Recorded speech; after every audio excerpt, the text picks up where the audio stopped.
जय यीशु। प्रभु यीशु के सामर्थ्यवान नाम पर आप सभी लोगों को बाइबल तीर्थ यात्रा में स्वागत है। आज हम एक नए किताब बाइबल का शुरू किए हैं। बाइबल के 5वां पुस्तक पंचग्रंथी के अंतिम किताब जिसका नाम है विधि विवरण ग्रंथ, जो कि पुराने विधान की एक बहुत ही महत्वपूर्ण पुस्तक है। नए विधान में उद्धरण की मामला में तो ये तीसरे नंबर पे है, स्तोत्र ग्रंथ और इसायास नबी के ग्रंथ के बाद। कुछ 200 बार विधि विवरण से नए विधान में उद्धरण है, कुछ प्रत्यक्ष रूप से, कुछ अप्रत्यक्ष रीति से। इब्रानी भाषा में इस किताब का नाम यलेहा देवारिम है। यलेहा देवारिम मतलब है यह है वचन, These are the words। यह अध्याय 1 वचन 1 में से ली गई है। इंग्लिश बाइबल देखेगा तो ऐसा शुरू होते हैं, These are the words शुरू होते, इसलिए पहला वो शब्द को नाम के रूप में इब्रानी भाषा में, हिब्रू भाषा में दी गई है। इंग्लिश में इसका नाम है ड्यूट्रोनॉमी। यह इस किताब का यूनानी नाम से आए हैं। यूनानी भाषा यानी ग्रीक भाषा में इसको देउथरोनोमियोन बोलते हैं, यानी मतलब दूसरा नियम या विधान या नियम की दोहराव, रेपिटिशन ऑफ द लॉ। ये कहाँ से आए हैं ये नाम? ये अध्याय 17 वचन 18 में लिखे गए एक शब्द का अनुवाद है। संहिता की एक प्रतिलिपि वहां पर हमें पढ़ने को मिलते हैं, इस संहिता की एक प्रतिलिपि। सो उसको ड्यूटरोनोमियोन करके ट्रांसलेट किए हैं, उसमें से हम लोग इंग्लिश का नाम रखें ड्यूट्रोनॉमी। तो हिंदी में है विधि विवरण। तो इसको समझने हेतु इस पुस्तक को जरा हम समझने की कोशिश करें, उसके लिए इसकी पृष्ठभूमि और भूमिका को थोड़ा सा जानना अच्छा है। देखिए, प्रतिज्ञात देश में प्रवेश करने से जब इजरायली लोगों ने इनकार किए थे, कब?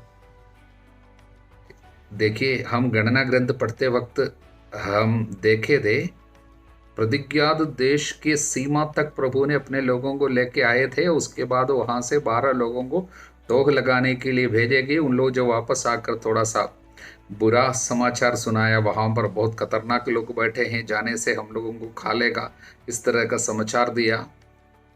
तब इजरायली लोगों ने वहां पर जाने से इनकार किया, बताते हुए कि वहां पर भीमकाय लोग रहते हैं, हम मारे जाएंगे, हमको मारने के लिए प्रभु यहाँ पर क्यों लेके आया, हम नहीं जाएगा, हम वापस जाएंगे, इस तरह की बातें कह रहे थे।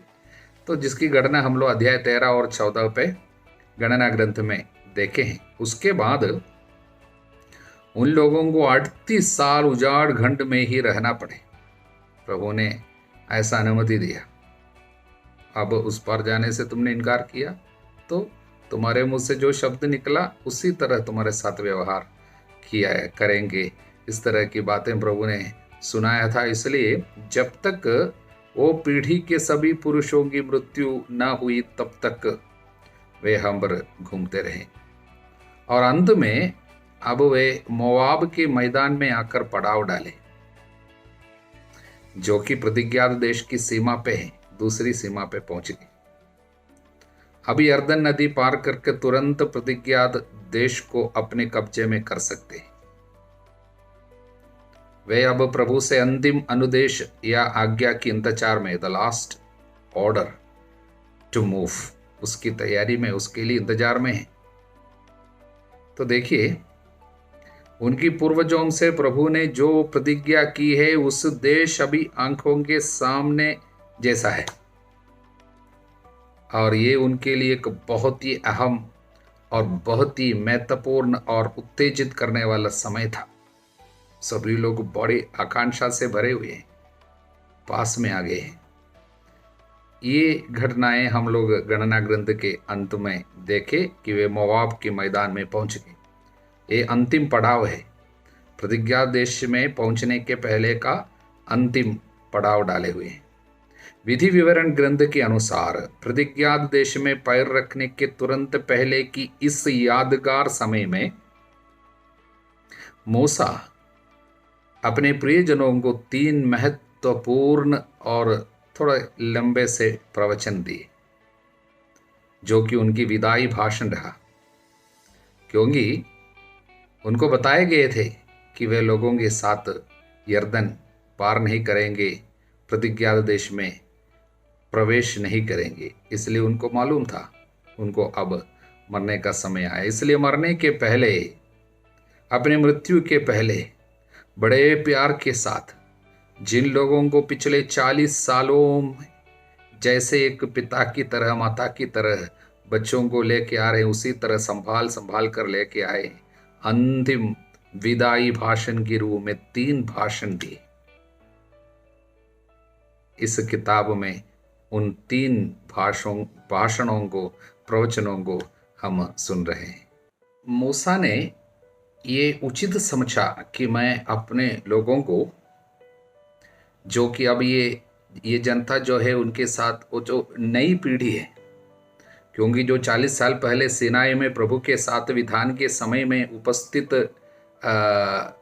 रहे थे, वो पीढ़ी समाप्त हुई। अब जो नए हैं, क्योंकि बाद में जन्म लिए हैं या उस समय 20 साल से छोटे थे, तो उनको संहिता के सभी नियमों को और एक बार याद कराऊं, जिससे वे प्रतिज्ञात देश में प्रभु की इच्छा के अनुसार प्रवेश कर सके और उसे अपने कब्जे में कर सके और वहां उनके साथ सब अच्छा से हो जावे। मूसा ने यही सोचा। साथ में मूसा पिछले सालों की घटनाओं को याद करते हुए उनसे शिक्षा ग्रहण करने, कुछ सबक सीखने के लिए इस्राएलियों की इस नई पीढ़ी से आग्रह करते हैं। इसलिए इसे विधि विवरण ग्रंथ में निर्गमन ग्रंथ या लेवी ग्रंथ और गणना ग्रंथों में प्रभु ने मूसा को जितनी बातें समझाते हुए हमने सुने हैं, देखे हैं, उन्हीं नियमों का एक और बार विवरण, ज्यादातर उनका दोहराव, रेपिटिशन या पुनरावृत्ति हम यहाँ पर देखते हैं।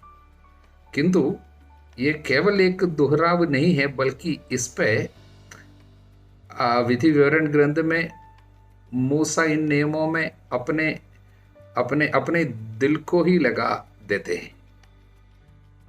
क्योंकि जब मैं कहता हूं मूसा अपने दिल को लगाते हैं, क्योंकि मूसा रूपी ये भले चरवा है, जो कि सच्चा गडरिया प्रभु ईसा मसीह का एक छाया था, एक प्रतीक था। अपने लोगों के हृदय में प्रभु के नियमों की छाप छोड़ देना चाहते हैं, क्योंकि वो कितना चाहता है कि लोग प्रभु की आज्ञा को माने, प्रभु की आज्ञा को वे लोग न ठुकराए। ये मूसा दिल से चाहता था।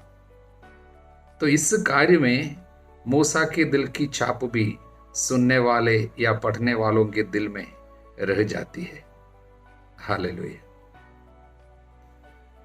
इसलिए इसी कारण है इसको विधि विवरण ग्रंथ कहलाते हैं। लेवी ग्रंथ की तरह विधि विवरण में भी अनेक कानूनी विवरण हम देखते हैं।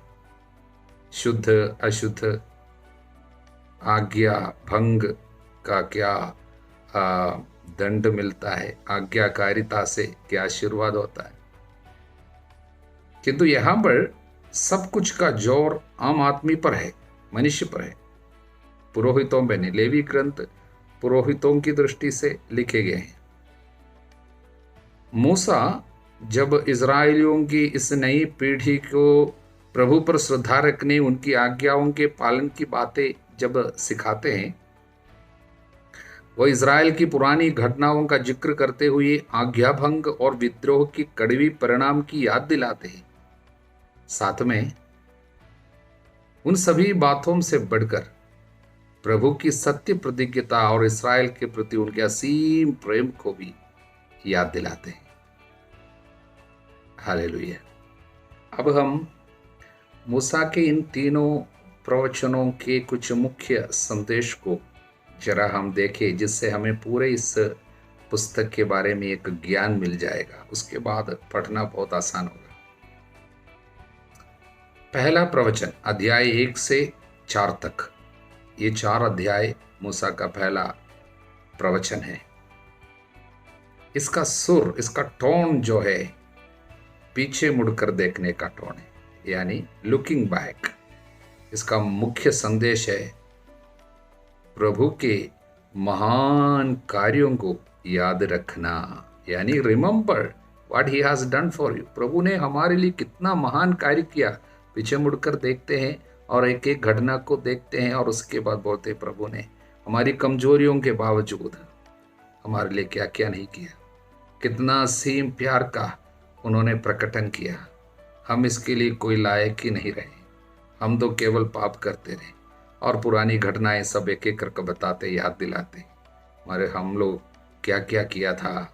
यानी अब जो पीढ़ी है उनको बोलते तुम्हारे पूर्वजों ने इस तरह प्रभु के साथ विद्रोह किया, इसलिए वो विपत्ति आई, उसके बावजूद प्रभु ने संभाला, हमको हमेशा के लिए नहीं त्यागा।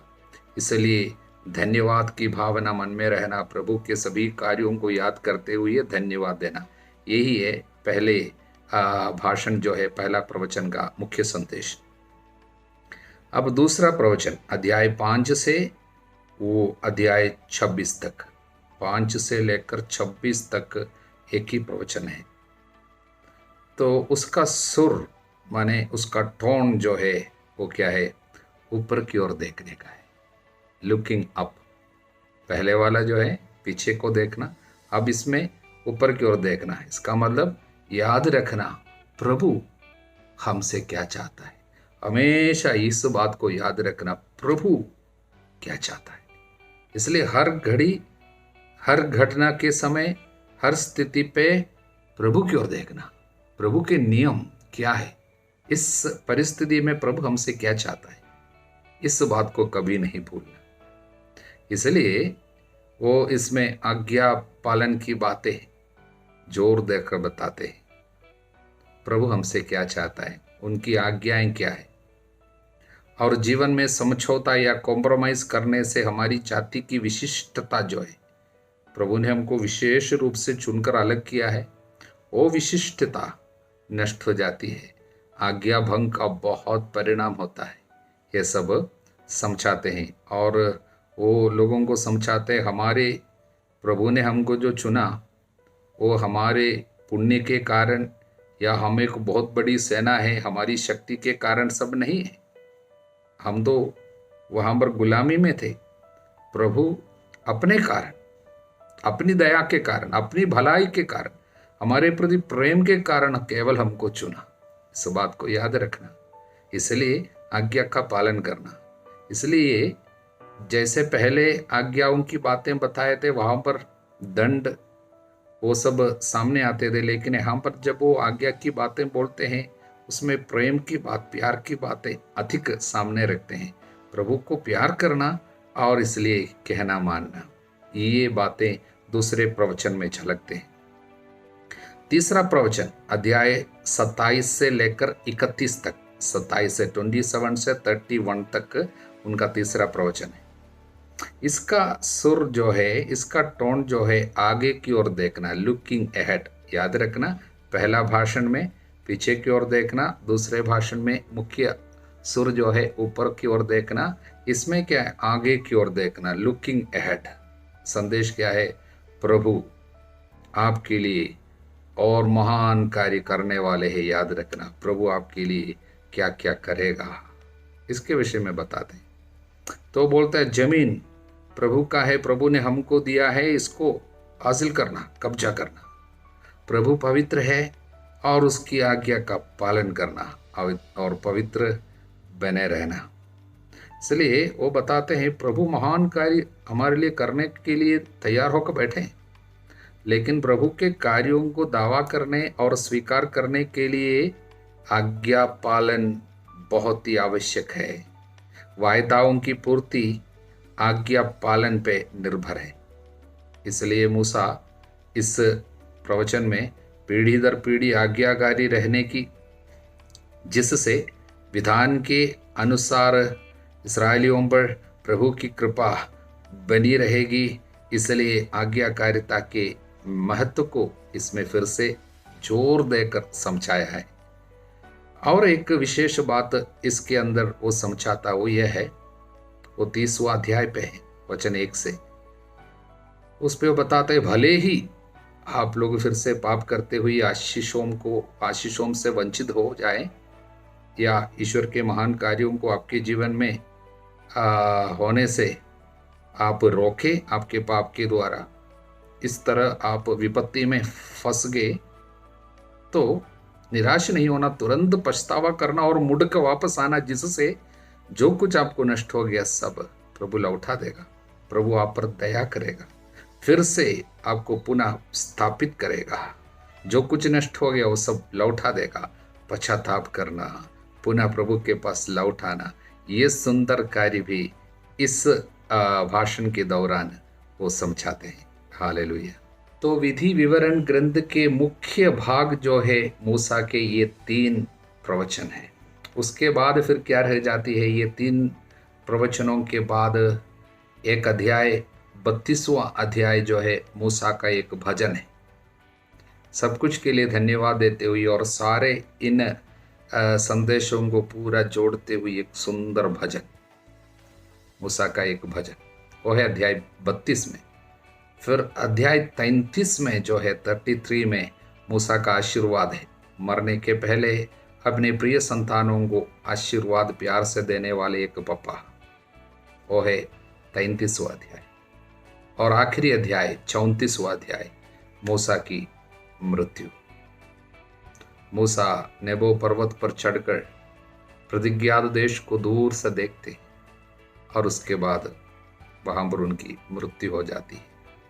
30 दिन तक इस्राएली लोग उनके लिए शोक मनाते हैं, मातम मनाते हैं, यानी प्रार्थना करके बैठते हैं। ये आखिरी 3 अध्याय सब भाव विभोर होकर ही हम पढ़ सकते हैं, क्योंकि हम भावुक जरूर हो जाते हैं। कारण 40 साल तक कितने प्यार से मूसा कितने कष्ट उठाकर इस्राएलियों को ये मरुभूमि से होकर लेके आए, और उसके बाद उनके साथ प्रतिज्ञात देश में प्रवेश करने की अनुमति प्रभु ने उनको नहीं दिया। लेकिन कोई शिकायत नहीं है।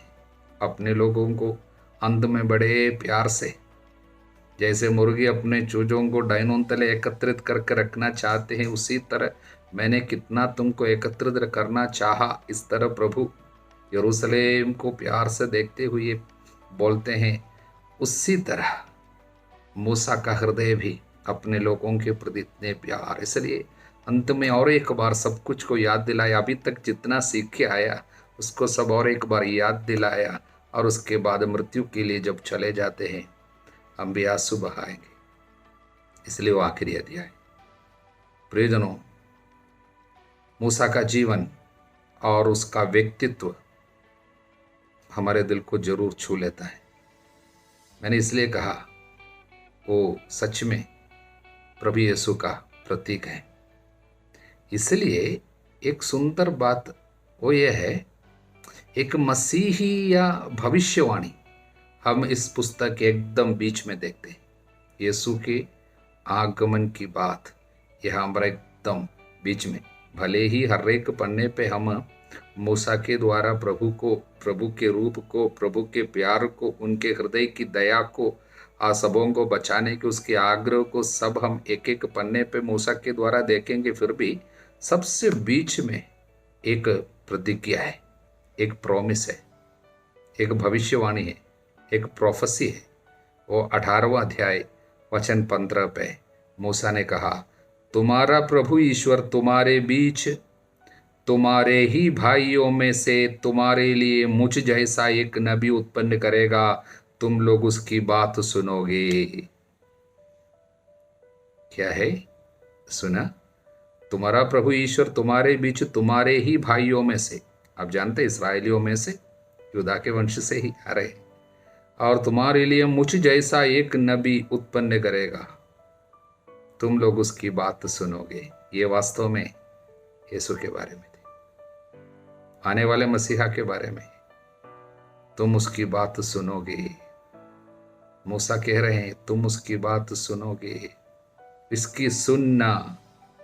जैसे बाद में लूकस के सुसमाचार में काना के घर में नहीं, हम लोग योहन के सुसमाचार में काना के घर में मरियम ने कहा इसकी सुनना, वो जो कुछ तुमसे कहे उसकी सुनना। और यीशु जब रूपांतरित हुआ ताबोर के पहाड़ पर, पिता ने कहा, उस समय भी मूसा वहां पर थे।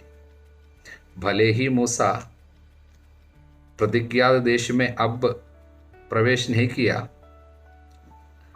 हम दुखी नहीं है इस बात पे, क्योंकि प्रभु पिता परमेश्वर मूसा को प्रतिज्ञात देश में जरूर खड़े होने दिया। कब? यीशु के साथ। कहां पे? ताबोर पर्वत पर। वो तो कनान देश में ही है, प्रतिज्ञा देश है, प्रोमिस्ड लैंड पे। यीशु जब आया, यीशु के साथ ताबोर पे मूसा और एलाइजा जो है, हम तीनों, ये तीनों को एक साथ हम देख रहे हैं यीशु के रूपांतरण के समय। उस समय भी पिता से आवाज सुनी, इसकी सुनो। हालेलुया। तब सबसे बीच में विधि विवरण ग्रंथ में कौन है? प्रभु यीशु ही खड़ा है। तो विधि विवरण ग्रंथ वास्तव में क्या है? ये प्रभु ईश्वर के महान प्रेम का पुनः बयान है, पुनः विवरण है। इसमें प्रभु और उसके दिल को प्रकट करता है मूसा के द्वारा। हालेलुया। और ये पुस्तक से, ये विधि विवरण ग्रंथ रूपी सुंदर बाइबल के इस किताब से कुछ ऐसे कुछ विषय उभर आते हैं जो कि पूरे पुराने विधान के लिए बहुत ही अहम है, बहुत ही मौलिक है। और ये तो कहा जा सकता है कि पूरे ओल्ड टेस्टामेंट के लिए आधारभूत माने जाने वाले कुछ 5 विषय इसमें से निकल के आते हैं। पहली बात, चुनाव, मतलब चॉइस एंड सिलेक्शन। ईश्वर और मनुष्यों की इस रिश्ते के ये जो इतिहास है, इसमें चुनाव सबसे अविभाज्य या अभिन्न अंग माने जाते हैं। मतलब याद रखना, तुम चुने गए हो। प्रभु ने हजारों में से, लाखों में से आपको चुना, इस देश को चुना, आप चुने गए हैं। जीवन के हर एक क्षेत्र को छूने वाली एक सत्य है कि आप चुने गए हैं। ये बात याद रखना। अध्याय 4 वचन 34, ईश्वर ने आतंक दिखाकर विपत्तियों, चिन्हों, चमत्कार और युद्धों के माध्यम से अपने सामर्थ्य तथा बाहुबल द्वारा तुम लोगों को मिस्र देश से निकाल लिया है। ये सब तुमने अपनी आंखों से देखा है। क्या और कोई ऐसा ईश्वर है जिसने इस तरह किसी दूसरे राष्ट्र में से अपना राष्ट्र चुना हो?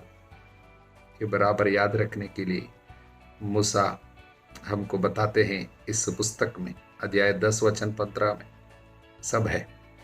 कई जगह में इस चुनाव की बातें। इसलिए प्रभु हमसे भी चाहते हैं, मैंने तुमको चुना, इसलिए तुमको मुझे चुनना होगा। जीवन के हर एक क्षेत्र पे प्रभु को चुनना, जीवन को चुनना, आज्ञा पालन को चुनना, पवित्रता को चुनना। अध्याय 30 वचन 19 और 20 में सब हम देखते हैं। और दूसरा विषय, मुख्य विषय है इसमें से जो निकलता वो है विधान, कवनेंट। तो हम लोगों के बीच में एक विधान है, ईश्वर और मनुष्यों के बीच। हम लोग एक कवनेंटल रिलेशनशिप में, जैसे शादी की रिश्ता होती है, कवनेंट है, उसी तरह एक रिश्ता है। वो रिश्ता पूर्वजों के साथ केवल नहीं है, वो जो रिश्ता जो जोड़े हैं, वो विधान, वो आज जीवित रहने वाले सबों के साथ भी है। अध्याय 5 वचन 2 और 3, प्रभु हमारे ईश्वर ने होरेब पर्वत पर हमारे लिए एक विधान निर्धारित किया। प्रभु ने हमारे पूर्वजों के लिए केवल ये विधान निर्धारित नहीं किया था, बल्कि हमारे लिए जो आज यहाँ उपस्थित है, हमारे लिए। इसलिए हर एक व्यक्ति को भूलना नहीं है कि हम एक विधान पे, विधान को तोड़ना नहीं। अब हम आज जब इसको पढ़ते हैं, हमको ये वचन हमारे लिए भी लागू है। हम नए विधान के अंदर है, एक विधान है। यीशु ने अपने लहू के द्वारा इस विधान को शुरू किया था, इस विधान को सील किया था, मुद्रित किया था। इसलिए ये प्यार का विधान, ये नया विधान जो है हृदय के पाटियों पर अंकित है। पुराना विधान जो होरेब पर्वत पर या सिनाई पर्वत पर जो भाव हुए थे, उस समय जो विधान है उसको प्रभु ने पत्थर की पाटियों पर अंकित किया था, अब हमारे दिल पे अंकित है। इसलिए विधान को नहीं भूलना। तीसरी बात, प्रतिज्ञात देश।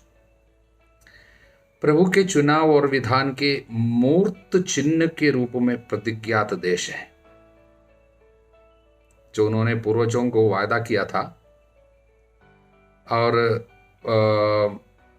उस विधान के अनुसार उसने वायदा किया था कि मैं फलाना जमीन आपको दूंगा।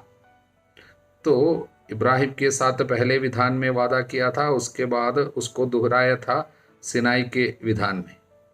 और वो वायदे को पूर्ति के रूप में, वायदे की पूर्ति और विधान में जिन बातों को प्रभु ने लोगों के लिए वायदा किया था, और उसको प्रभु अपने सत्य प्रतिज्ञता के कारण, भले ही काफ़ी साल बीते, भले ही लोग हमारी ओर से हमने सहयोग नहीं दिया, उसके बावजूद प्रभु अपनी सत्य प्रतिज्ञता के कारण मुफ्त में एक उपहार स्वरूप इन्हें सौंप रहे हैं। इसलिए प्रतिज्ञात देश उनके पास में, यानी ये जमीन अब प्रभु हमको दे रहे हैं। इसलिए प्रतिज्ञात देश प्रभु की सभी वायदाओं की पूर्ति के रूप में पुराने विधान में विराजते हैं। आज भी इसका महत्व है। जब हम यहाँ पर रहते हैं तो ये प्रतिज्ञात देश ईश्वर के राज्य का अनुभव है, the experience of the kingdom of God, जहाँ पर प्रभु अपनी उपस्थिति देते हैं। यहाँ पर धरती पे प्रतिज्ञात देश है, वो क्या है? ईश्वर का राज्य, न्याय, शांति एवं पवित्र आत्मा द्वारा प्रदत्त आनंद का विषय है। प्रभु अपने लोगों का ख्याल रखता है। ये प्रतिज्ञात देश का अनुभव है, यहाँ पर ईश्वर के राज्य का अनुभव। और मृत्यु के बाद ये स्वर्ग का राज, द किंगडम ऑफ हेवन, जहाँ पर हम प्रभु को अपने आंखों के सामने देखेंगे और उसकी आराधना करेंगे। इसलिए प्रतिज्ञात देश हमेशा हमारे जीवन को बांध कर रखते हैं। हर एक क्षेत्र में इसका असर रहता है प्रतिज्ञात देश। जैसे पुराने विधान में, बाइबल में हमेशा प्रतिज्ञात देश सबसे मुख्य एक बात है, इसी तरह आज भी ऐसा ही है। हालेलुया। और चौथा मुख्य विषय जो है, प्यार और सत्य प्रतिज्ञता। ईश्वर का प्यार और उसका सत्य प्रतिज्ञता। विधान के कानूनी शर्तों की जो यांत्रिकी प्रक्रिया में हमें कभी नहीं भूलना चाहिए कि ये सब कुछ के पीछे, इन तमाम नियमों के पीछे छिपे हुए क्या है? वो ईश्वर का प्यार है। मनुष्य को विपत्ति से बचाने के लिए कुछ बांध कर रखने वाले बेड़ा की तरह है ये नियम अपने आप में कुछ कटु दिखाई देता है, कभी बहुत खतरनाक लगता है, लेकिन उसके पीछे प्रभु का क्रोध नहीं, बल्कि उसका प्यार है। अपने लोगों को किसी भी तरीके से बचाने को चाहता है। इसलिए 25 बार विधि विवरण ग्रंथ में इस बात का उल्लेख है कि प्यार ही ईश्वर के इजरायलियों के बीच के विधान का आधार और सबूत है। प्यार के कर, उदाहरण के लिए अध्याय 7 वचन 7 और 8 हम पढ़ रहे। प्रभु ने तुम्हें इसलिए नहीं अपनाया और चुना है कि तुम्हारी संख्या दूसरे राष्ट्रों से अधिक थी। तुम्हारी संख्या तो सब राष्ट्रों से कम थी। प्रभु ने तुम्हें प्यार किया और तुम्हारे पूर्वजों को दी गई शपथ को पूरा किया। इसलिए प्रभु ने तुम्हें अपने भुजबल से निकाला और दास्ता के घर से, मिस्र देश के राजा फिरौन के हाथ से छुड़ाया है। वचन 12, यदि तुम इन विधि निषेधों का ध्यान रखोगे और उनका सावधानी से पालन करोगे तो प्रभु तुम्हारा ईश्वर तुम्हारे लिए अपना विधान और अपनी सत्य प्रतिज्ञा बनाए रखेगा। वह तुमसे प्रेम करेगा, तुम्हें आशीर्वाद देगा, तुम्हारी संख्या बढ़ाएगा। ऐसा प्रेम, इसलिए हम लोग इस विशेष बात को देखते हैं। वो भले ही अंदर छुपा हुआ है, धीरे धीरे वो बाहर आ जाते हैं। क्या है? वह ईश्वर की प्यार की विशेषता। इसलिए प्रभु का वो प्रेम और मूसा की जो ईमानदारी है प्रभु के प्रति, ये ईश्वर मनुष्य रिश्ते का एक गहरा उदाहरण है। हम सभी लोगों के लिए मूसा अपनी ईमानदारी को प्रकट करते हैं। इसलिए वो फेथफुलनेस, सत्य प्रतिज्ञता, प्रभु की प्यार और सत्य प्रतिज्ञता, और प्रभु हमसे भी चाहते हैं। इस बात बराबर हम लोग यहाँ पर देखते हैं। हालेलुया। और अंतिम बात यह है, पांचवी महत्वपूर्ण बात जो इधर से विषय जो है यहाँ से निकल के आते हैं, वो है इस्राएलियों की जिम्मेदारी। प्रभु अपने लोगों को एक जिम्मेदारी, उत्तरदायित्व सौंपे हैं। प्रभु ने अपनी जनता के प्रति अपना प्रेम केवल बातों में प्रकट नहीं किया, बल्कि कार्यों में प्रकट किया। इतिहास में, हिस्ट्री पे, घटनाओं में प्रकट किया। एक एक घटना पे प्रभु प्रकट किया अपना प्यार। इसलिए प्रभु चाहते हैं कि लोग भी, हम लोग भी, इस्राएल की जनता भी अपने जीवन के हर फैसलाओं में और हर कार्यों में प्रभु के प्रति अपना प्यार, वो प्यार भरा एक प्रतिक्रिया, एक रिस्पॉन्स व्यक्त करते जाए। केवल बातों में, आराधना में, शब्दों में केवल नहीं, बल्कि कार्यों में, हर कार्य में प्रकट करना। इसलिए बहुत सुंदर ये वचन अध्याय 6 वचन 4 से, इज़राइल सुनो, इज़राइल सुनो, हमारा प्रभु ईश्वर एकमात्र प्रभु है। तुम अपने प्रभु ईश्वर को अपने सारे हृदय, सारी आत्मा और सारी शक्ति से प्यार करो। ये शक्ति, इसका मतलब शरीर के हर एक कार्य पे, with your energy, with your activities, हर कार्य में प्यार को प्रकट करना है। ये जो शब्द मैं तुम्हें आज सुना रहा हूं तुम्हारे हृदय पे अंकित रहे। अपने पुत्र पुत्रों को अच्छी तरह सिखाए, घर में बैठते, राह चलते, शाम को लेटते या सुबह उठते समय। इसका मतलब जीवन के हर एक क्षेत्र में इसकी चर्चा किया करो। निशानी की तरह अपने हाथ पर, ताबीज की तरह अपने मस्तक पर बांधे रखो। घरों के चौखट तथा फाटकों पर लिख दो। मतलब हर एक क्षेत्र को छूने वाले एक उत्तरदायित्व है प्रभु के लिए जीना। हालेलुया। इसलिए प्रियजनों, विधि विवरण ग्रंथ केवल कानूनों की एक सूची या विधि निषेधों का एक संग्रह नहीं है, बल्कि जीवन के संपूर्ण क्षेत्रों, यानी जीवन के हर पहलुओं को ग्रसित करने वाले प्यार भरी ईश्वरीय इच्छाओं का रहस्योद्घाटन है। Revelation of God's loving plan for his people. इसलिए इस पुस्तक का सबक, इसकी जो सीख है, वो कभी प्राचीन या अप्रचलित नहीं हो सकता। ये चिर नवीन है।